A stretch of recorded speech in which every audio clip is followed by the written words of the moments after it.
Hello and welcome. This presentation is my introduction to a series about the house of God, a catalog of holy places in the Bible. My name is Mark Williams and I am your host. God's house is located in heaven itself, but humanity is the epitome of His creation. God cares for us.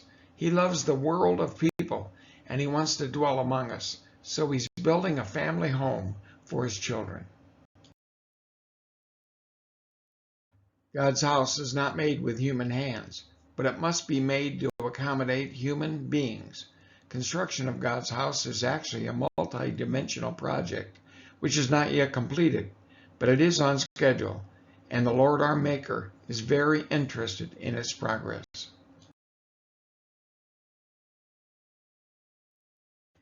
If the Father came to earth in His full orb glory, the earth would melt before Him.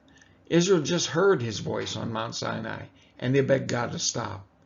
Unmeasured manifestation of God is impractical for human beings in their natural state. So God sent His Son as a temple that the world could interact with, yet experience the fullness of God's presence through it. This paradigm of God dwelling among His people has great depth to it, but I want to start unraveling its mysteries in a clear and simple manner. So we will go forward deliberately, but it will not be a shallow approach. It will be fresh and enlightening, and it will be scripturally sound. But it will not just echo tradition, nor will I simply spout religious dogma. I want to expand your awareness of God's house and hopefully intensify your appreciation for it. What Jesus said will be our standard. The one who believes on me, as the scriptures have said, out of their belly shall flow rivers of living water.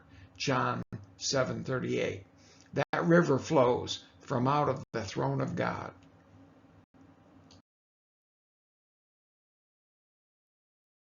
God's house is not just a building of stones, bricks, wood, and precious metals. It is people, the people of God. It is where He meets with His family. God's Son, Yeshua, that is Jesus Christ, the Son of God, is building the current temple of the Lord. Specifics on my approach to the subject of God's house will come in later videos. For now, I simply want to introduce a catalog of sacred places mentioned in the Bible. But this video provides only a condensed list, because there are actually dozens of holy spots in the Bible that I consider a meeting place between God and people. Therefore, just to provide a foundation to our study, this catalog introduction will list the most representative of them. In the full episodes, I will give the details on each sacred location. Correlating the eras of biblical history with the holy places where God's house may be said to have been established, whether for a long period or for just a moment.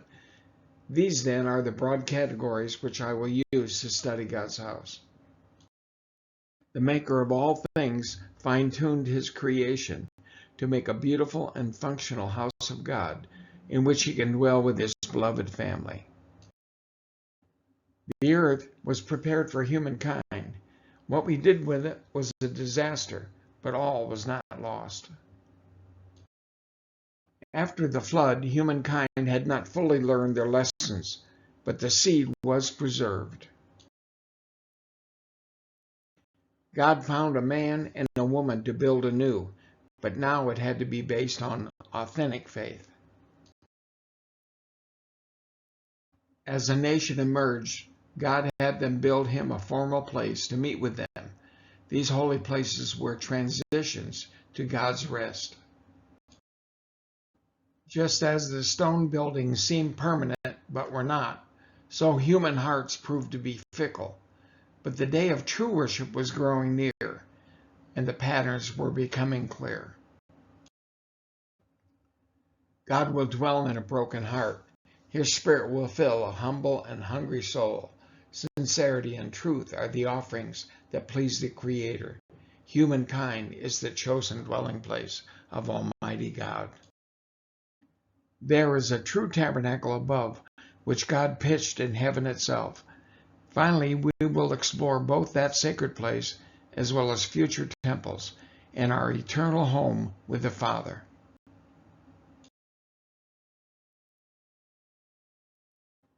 This series on the house of God is designed to help believers grasp a deeper and clearer understanding from a disciple's point of view as to what is God's house, how does God's house function, and why it is important to know its history and its future. My catalog of locations of God's house includes spots on planet Earth that most people probably have not considered. This is intentional, and my present list will probably expand. My goal is to make you aware of all of these locations and encourage you to look for even more. But I also wish to grow the concept of God's house in people's thinking to more than just physical buildings. I intend to demonstrate that God's house is wherever He records His name, where and when He comes to bless people. The main emphasis, however, is that God's house is always built as a meeting place for the Father to welcome His children home. This series on God's house is designed to build a framework of understanding and appreciation for His holy habitation. We trust that the Lord will show us wondrous things out of His Word, and so He will weave for us a beautiful garment of wisdom to our blessings. Now as Yeshua prayed in John 17:3, that we might know Thee, the only true God, and Jesus Christ, whom You have sent. Thank you for watching what I expect to be a very rewarding track of study, the House of God series hosted by yours truly. Until next time, this is Mark saying, blessings to you in Messiah, Yeshua. Shalom.